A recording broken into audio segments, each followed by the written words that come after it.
hear me? Yes, Mataji.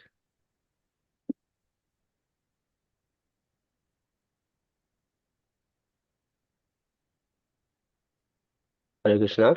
Oh, Hare Krishna. Okay, bro. Om Namo Bhagavate Vasudevaya. Om Namo Bhagavate Vasudevaya. Narayanam Namaskritya Naran Chaiva Narottamam Devim Saraswatim Vasam Tado Jayamudirayat Srimata Sakada Krishna Punya Shravana Kirtanam Yendustovi Vadrani Sadam. Hare Krishna. I'm going to read the book Namacharya, the life of Srila Haridasa Thakura by His Holiness Rupa Vilasadasa.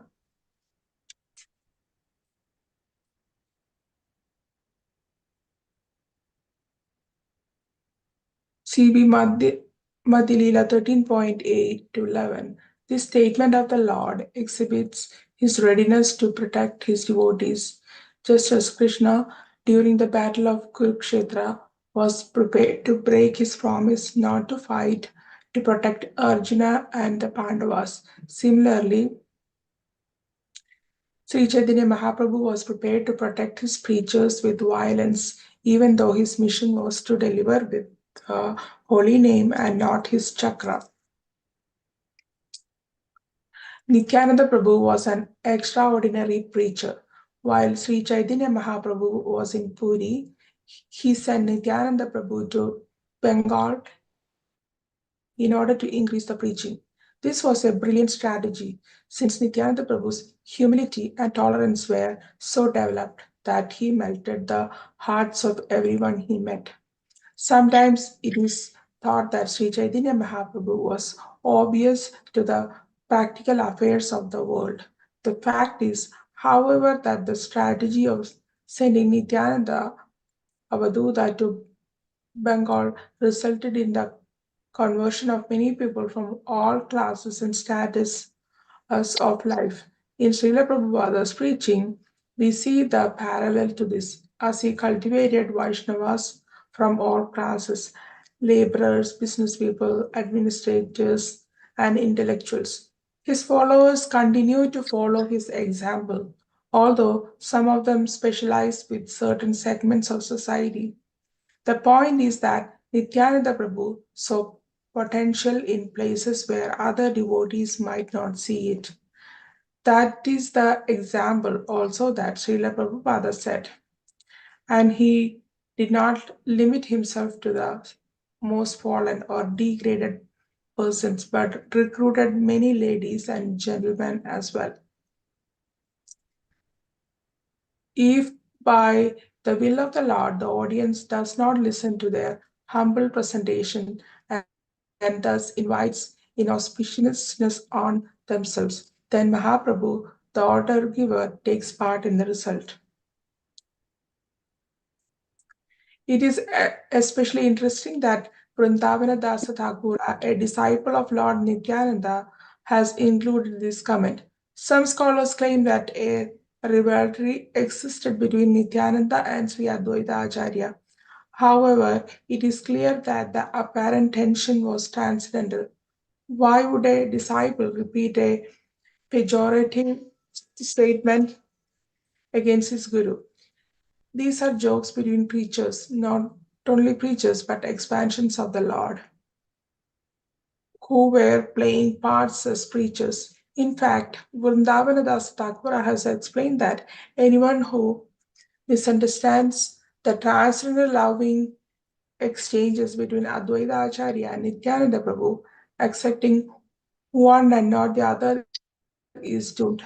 In CB Madhyakanda 13.358 to 360, the author of Sri Chaitanya Bhagavata states, without understanding the purport of such loving quarrels, if someone, considering them different from each other, criticizes one and glorifies the other, he will be burned to death. Only one who is favored by Nityananda and Gaura Chandra can understand the words of the Vaishnavas. After Nityananda and Advaita engage in ecstatic pastimes for some time, they embrace each other. This is sublime name. It means one who has no worldly sense or obligation. One might say that Nityananda Prabhu introduced himself to Jagai and Madai by indicating, brothers, I am also unconcerned with social convention. When Gaudiya devotees recite the Mangalacharana, they glorify all the associates of Avadhutaninu. Mahaprabhu and say Sa Avaduta, meaning along with Avaduta, Nityananda Prabhu. When Nityananda Prabhu first thought of delivering Jagai and Madai, he wished that the sight of the brothers would be as beautifying as the Ganges, rather than their contact provoking others to bathe in the Ganges. Lord Chaitanya thus fulfilled the desire of Lord Nityananda. Chaitanya Charitamrita Adi Leela 17.298 to 299. The beating of Advaita Acharya by Lord Chaitanya is an exhibition of intimacy between master and servant on the spiritual platform.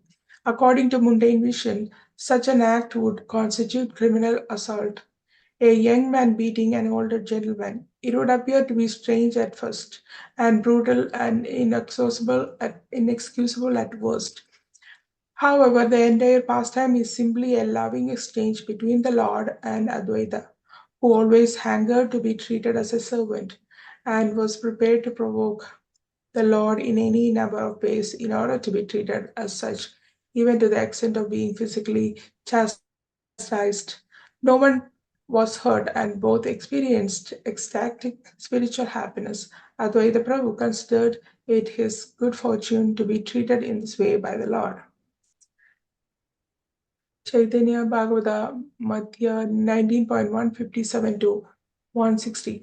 Mukunda, the great devotional singer and eternal associate of Sri Chaitanya Mahaprabhu, was punished by Sri Chaitanya Mahaprabhu by being rejected from his association.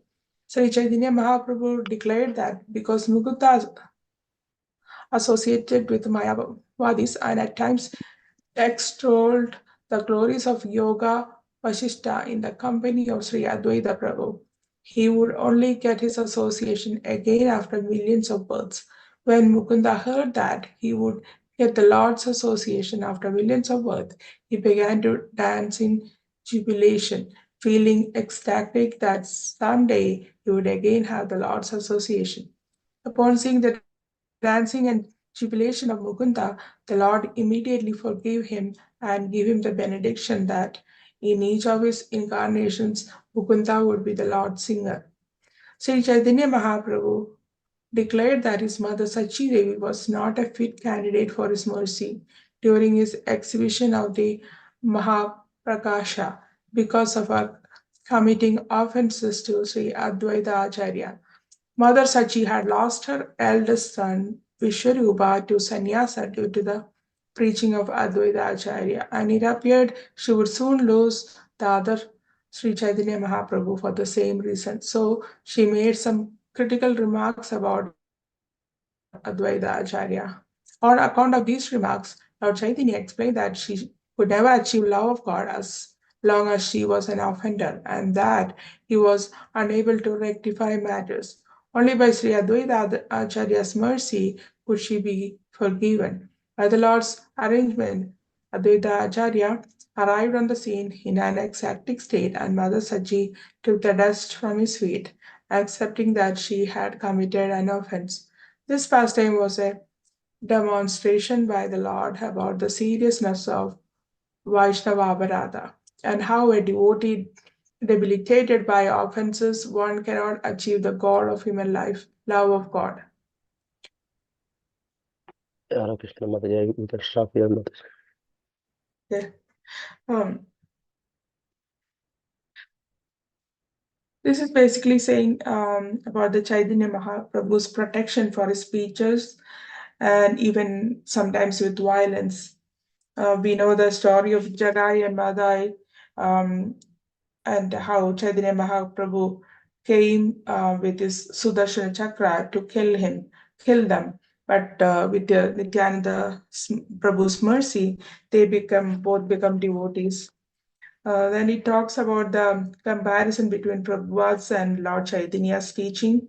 Basically, they both have the same strategy. Srila Prabhupada cultivated Vaishnavism from all kinds of people, including the lower caste, higher caste, administrators, intellectuals, etc. And people may think that there is some rivalry exists between Advaita Acharya and Nityananda Prabhu, but that is all transcendental, and they are the expansions of the Lord. Chaitanya Mahaprabhu beating of Advaita Acharya, that is also like the transcendental relationship between Mahaprabhu, a master, and the servant. Mangalacharana is a glorification of the associates of Mahaprabhu, which we sing in the morning for Mangalarati. It talks about how Lord Chaitanya gave liberation to Mukunda, one of his a great devotional singer. Then it also talks about Vaishnava Aparada. Mother Sachi committed some offenses towards Sri Advaita Acharya, and she did because her older son already left for sannyasa, and now she's going to lose. She's afraid she's going to lose the other son also, Sri Chaitanya Mahaprabhu. But with Advaita Acharya's mercy, she was forgiven. Then during initiation, the devotees surrender to the Lord, and Krishna accepts them to be as good as himself, and then they can render service to the Lord. Same like a piece of iron become gold by contact with the touchstone. Because yeah, I think that's it, Prabhuji.